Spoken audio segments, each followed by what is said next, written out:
আমরা ইতিমধ্যে জানতে পেরেছি ইসকন মুখপাত্র চিন্ময় দাস ব্রহ্মচারী তিনি রাজধানীর হযরত শাহজালাল আন্তর্জাতিক বিমানবন্দর থেকে গ্রেপ্তার হয়েছেন এবং তাকে ডিবি কার্যালয়ে নিয়ে আসা হয়েছে।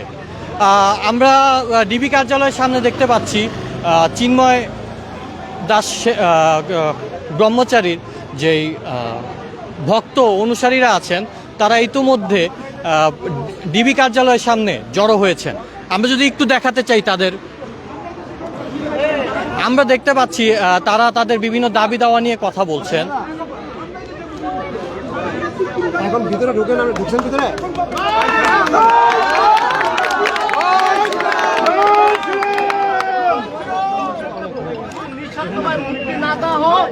আমরা যদি একজনের সাথে কথা বলতে চাই, 3 কোটি বুলেট তৈরি করতে হবে, 3 কোটি বুলেট তৈরি করতে হবে, কারাগার বন্ধ করতে হবে, 3 কোটি দুনিয়া অ্যারেস্ট করতে হলে কারাগার বন্ধ করতে হবে, চিন্ময় দাস ব্রহ্মচারীকে মুক্তি করে ছাড়বো। জয় শ্রীরাম, জয় শ্রীরাম। চিন্ময় দাসের কিছু হলে চলবে আগুন করে করে বাবুর কিছু হলে চিন্ময় দাস বাবু নিঃস্বার্থ মুক্তি করতে হবে, দিতে হবে। জয় শ্রীরাম। আর যা হয় এই টিভি কার্যালয়ের সামনে বুক পেতে দেব, গুলি করুন। আর নয় আমার চিন্ময় দাস বাবুকে নিঃস্বার্থ অবিলম্বে মুক্তি দিতে হবে, মুক্তি দিতে হবে। বুক খুলে দেব, বুক খুলে দেব, চিন্ময় দাস বাবুকে মুক্ত করতে হবে, চিন্ময় দাস বাবুকে মুক্ত করতে হবে। আর নাহলে বুলেটের বুকের গুলি করুন। চিন্ময় দাস বাবু বাংলাদেশের আইডল, হিন্দু সমাজের আইডল। প্রতিবাদ কি হবে? ডক্টর ইউনূস স্যারকে আমরা ভয় করে বুঝি দেওয়া হবে।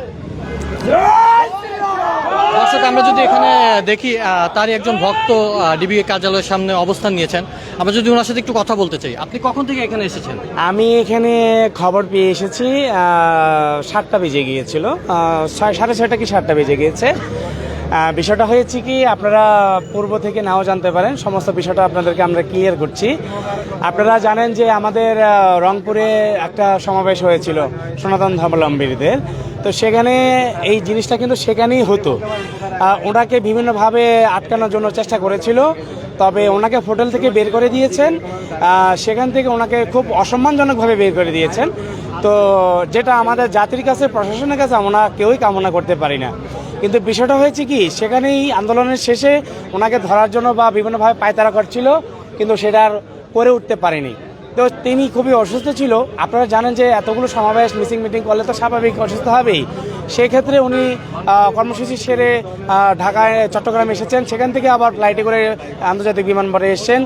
সেখান থেকে উনি যখন ঢাকার উদ্দেশ্যে ডক্টর দেখানোর জন্য এসেছেন, তখন কিছু লোক বলতেছেন যে বিমানবন্দরের কিছু কর্তৃপক্ষ ওনার সাথে কথা বলবে। তা আমরা তো জানি সাধারণত বিমানবন্দরের কর্তৃপক্ষ তো কোনো প্যাসেঞ্জারের সাথে কথা বলে না। তো ওনারা এই পরিচয় কেন দিয়েছেন সাদা পোশাকে, এটা ওনারাই বলতে পারবেন। তো হঠাৎ করে ওনারা বলতেছে যে আপনি গাড়িতে উঠেন। গাড়িটা নিয়ে আসছেন, গাড়িটা নিয়ে আসার পরে ওনার সাথে যারা সেক্রেটারি ছিল, যারা সহকারী ছিল, তারা পরে ওনার সাথে জোরাজোরি করেছেন, কিন্তু জোরাজোরি করে কোনো লাভ হয়নি। বলতেছে আপনারা গাড়িতে উঠে চলে আমরা নিয়ে যাই। তখন এই যে গাড়িটা আপনারা দেখাচ্ছি, যে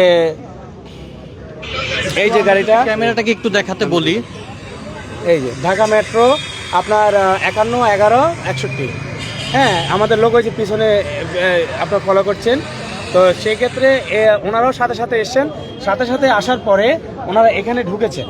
তো ওনার সাথে যারা ছিলেন তারা দেখেছেন যে এখানে আছেন, তো ওনারা শান্তিপূর্ণভাবে এখানে অবস্থান করছিলেন, আইন শৃঙ্খলার প্রতি সম্মান জানিয়ে।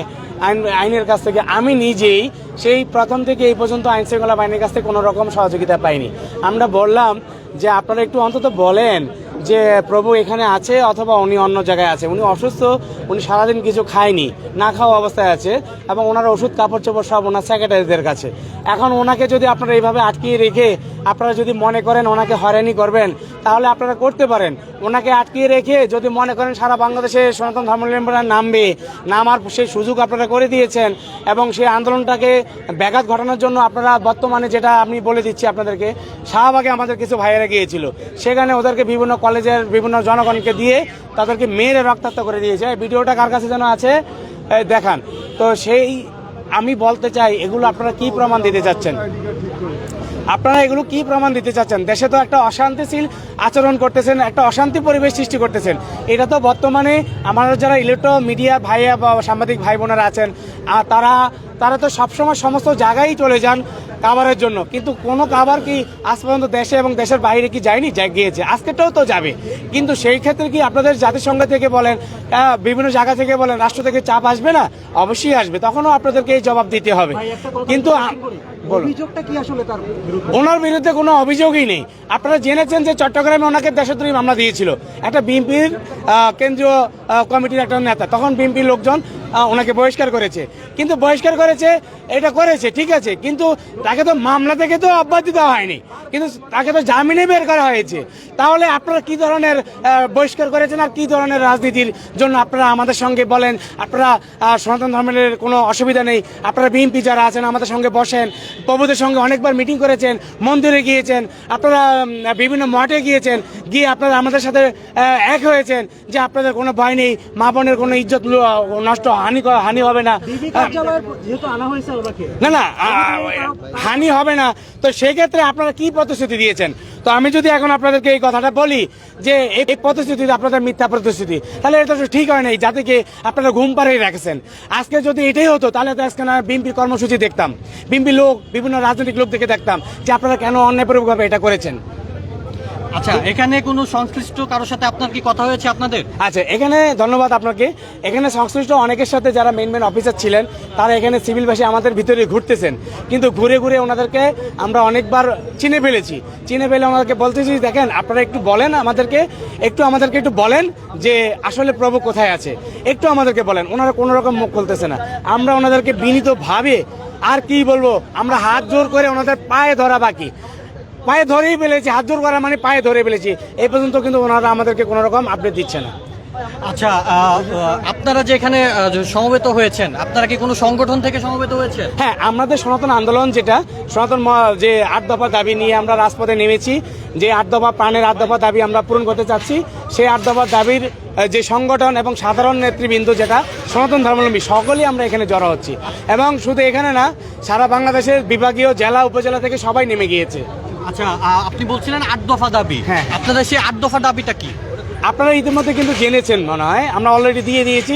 আমাদের যে সংখ্যালঘু সুরক্ষা আইন ছিল, আমাদের যে দুর্গাপূজার 5 দিনের ছুটি ছিল, এবং আমাদের যে সনাতন ধর্মকে ফাউন্ডেশনে রূপান্তর করতে হবে, এরকম অনেক আমাদের অর্পিত সম্পত্তিটাকে শত্রু সম্পত্তি হিসেবে গ্রহণ করেছে, এইভাবে আমাদের 8 দফা দাবিটাকে আমরা তুলে ধরেছি। যেটা ডক্টর মোহাম্মদ ইউনূস বলেছেন যে এটা যুক্তিযুক্ততা, এটাকে আমরা পূরণ করার চেষ্টা করব।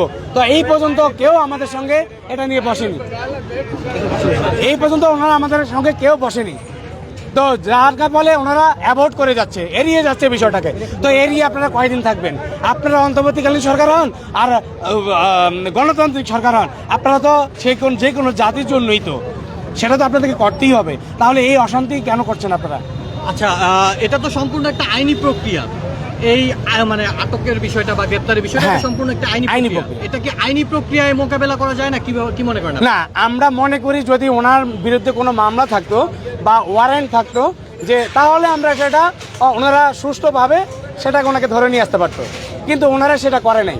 ওনারা কি করেছে, সেই ধরনের কিছু না দেখিয়ে ওনাকে সুযোগে যে সদ্ব্যবহার বলা হয়, যে ওনাকে সুযোগে ওই সদ্ব্যবহারটা করে এয়ারপোর্ট থেকে ওনাকে তুলে নিয়ে আসছেন।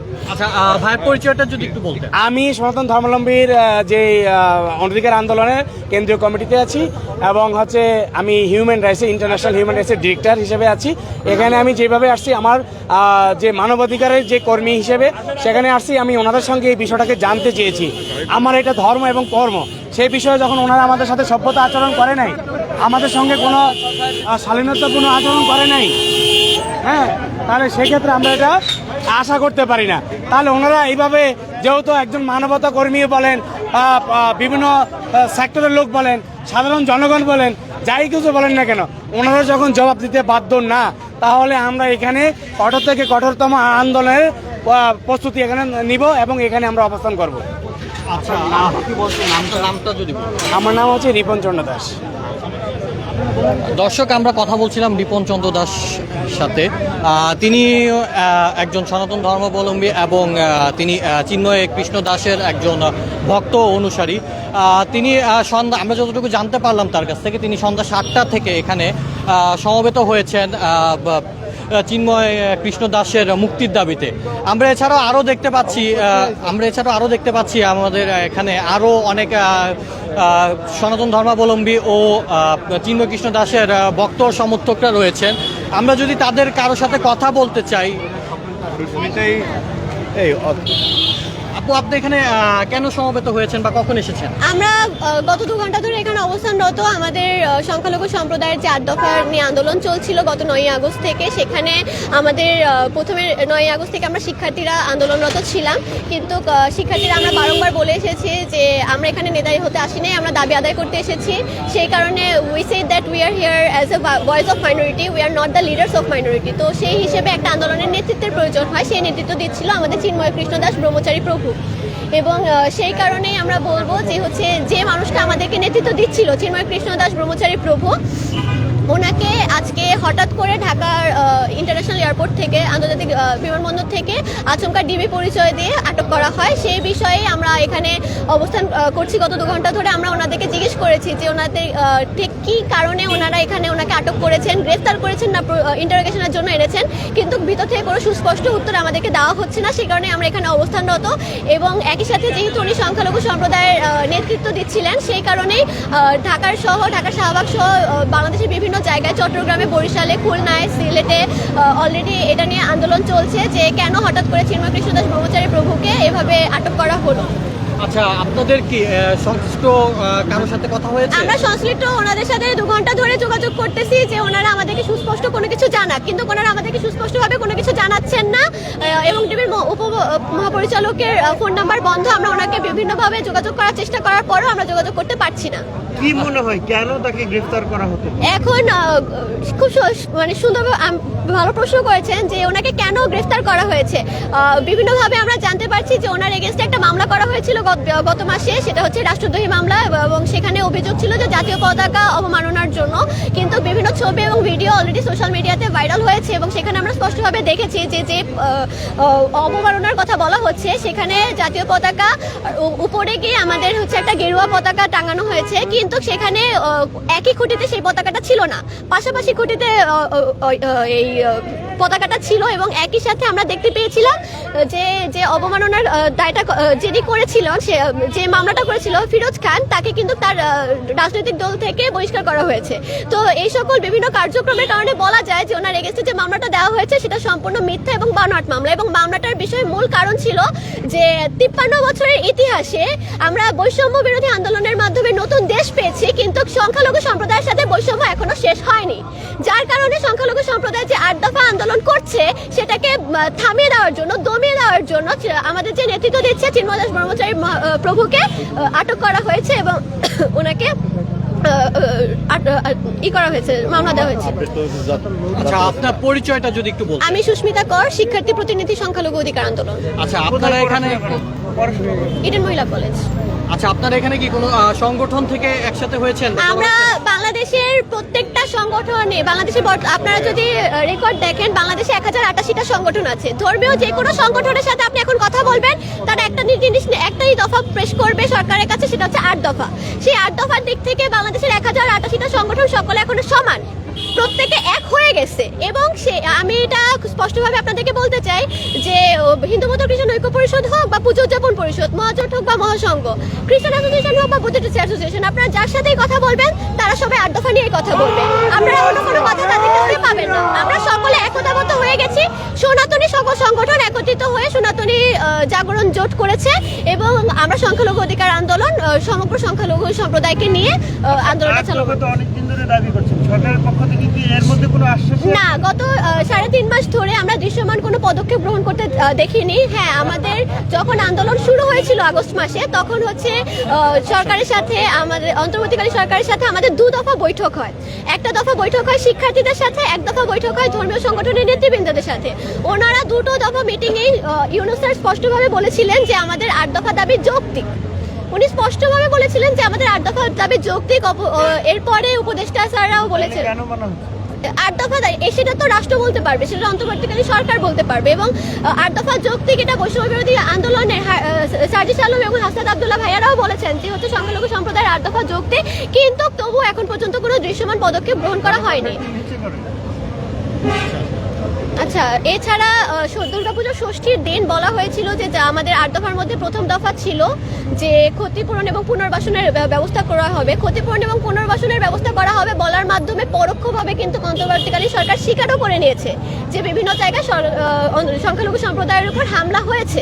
কিন্তু তারপরও তারা কেন এটার বিরুদ্ধে কোনো স্টেপ নিচ্ছে না, সেটার উত্তর শুধুমাত্র অন্তর্বর্তীকালীন সরকারই দিতে পারবে। পাশাপাশি পুজোর পরে আমরা ছুটির নির্দেশনা পেয়েছি, কিন্তু আমাদের ছুটি কিন্তু শুধুমাত্র হিন্দুদের কেন্দ্রিক ছিল না। সংখ্যালঘু অধিকার আন্দোলন মানে আমরা সেখানে 8% সংখ্যালঘু, হিন্দু, বৌদ্ধ, খ্রিস্টান, আদিবাসী প্রত্যেকের কথা বুঝিয়েছি। এবং আমাদের দাবি ছিল শারদীয় দুর্গোৎসবের 5 দিনের ছুটি, প্রবারণা পূর্ণিমার 1 দিনের ছুটি, ইস্টার সানডের 1 দিনের ছুটি এবং বৈশাখীর 1 দিনের ছুটির কথা। ওনারা বাকি বৌদ্ধ, খ্রিস্টান, আদিবাসীদের কথা ভাবলেন না। আমরা ছুটি চাইলাম 5 দিনের, ওনারা দিলেন 1 দিনের। তাহলে ওনারা 8 দফার কোনোটা নিয়ে সুস্পষ্টভাবে কাজ করলেন না। সার্বিকভাবে আপনাদের ভবিষ্যতের মানে প্ল্যানিংগুলো কি? পরিকল্পনা মানে আপনারা এখানে কতক্ষণ থাকছেন? আমরা এখানে চিন্ময় কৃষ্ণ দাস ব্রহ্মচারী প্রভুর সম্পর্কে কোনো সুষ্ঠু স্পষ্ট তথ্য না জানা পর্যন্ত আমরা এখানে অবস্থান করব। একই সাথে যদি আমরা জানতে পারি ওনাকে গ্রেফতার করা হয়েছে এবং সেই মিথ্যা মামলা কেন্দ্রিকভাবে হয়েছে, সেদিক থেকে আমরা সকলে একত্রিত হয়ে সিদ্ধান্ত নিব। হয়তোবা লং মার্চ টু ঢাকা ঘোষণা করা হতে পারে। সকলে একত্রিতভাবে আমরা সিদ্ধান্ত নিব। শিবির ও সাংগঠনিক নেতৃবৃন্দের সাথে হয়তোবা লং মার্চ টু ঢাকা ঘোষণা করা হতে পারে। এবং একই সাথে আমরা বিভিন্ন জেলায় অলরেডি আন্দোলন কর্মসূচি চলছে, আমরা সেই আন্দোলন কর্মসূচি চালিয়ে যাব। আচ্ছা, আপনার নামটা যদি একবার বলতেন। সুস্মিতা কর, শিক্ষার্থী প্রতিনিধি, সংখ্যালঘু অধিকার আন্দোলন। দর্শক, আমরা কথা বলছিলাম সুস্মিতা করের সাথে। তিনি এখানে জড়ো হয়েছেন চিন্ময় কৃষ্ণ দাসের মুক্তির দাবিতে। তিনি মূলত একজন ইডেন কলেজের শিক্ষার্থী। তবে তার কাছ থেকে আমরা যেটা জানতে পারলাম, শুধু ডিবির কার্যালয়ের সামনেই নয়, রাজধানীর শাহবাগ এবং ঢাকার বাইরে চট্টগ্রাম, কক্সবাজার থেকে শুরু করে বিভিন্ন বিভাগীয় জেলা শহরগুলোতেও সনাতন ধর্মাবলম্বী এবং চিন্ময় কৃষ্ণ দাসের যারা ভক্ত অনুসারী আছেন তারা মোটামুটি সমবেত হচ্ছেন এবং জড়ো হচ্ছেন চিন্ময় কৃষ্ণ দাসের মুক্তির দাবিতে। আমরা যদি এখন একটু ডিবির কার্যালয়ের বর্তমানের পরিস্থিতিটা একটু আপনাদেরকে ঘুরিয়ে দেখাই, তাহলে এখানে দেখা যাচ্ছে অনেকেই ডিবির যে গেট, ডিবি কার্যালয়ের যে গেটটি আছে সেই গেটটির সামনে তারা একত্রিত হয়ে জয় শ্রীরাম স্লোগান দিচ্ছেন।